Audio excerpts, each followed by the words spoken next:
নমস্কার, আমার আজকের কবিতা কবি সোমনাথ সরকারের ক্যাডা বানাইবো রাজহংসের মুখ। ডাল সিদ্ধ করা জল চাই, ডাল সিদ্ধ করা জল নিবেন মা, হরেক মাল পাইবেন, হরেক রকম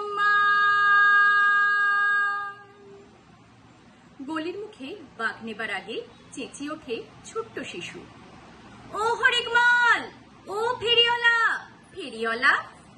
মাথার থেকে ঝাঁকাটা নামাতে নামাতে জিজ্ঞাসা করে, কি নিবা খোকা?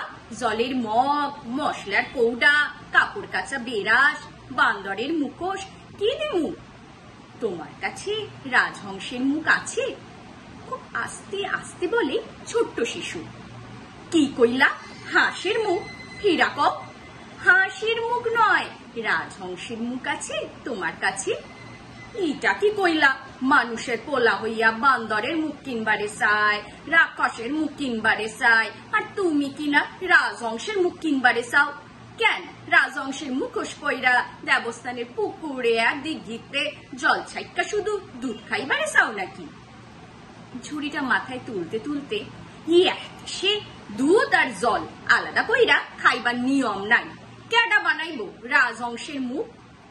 ঝুড়িটা মাথায় নিয়ে আবার সুর ধরে,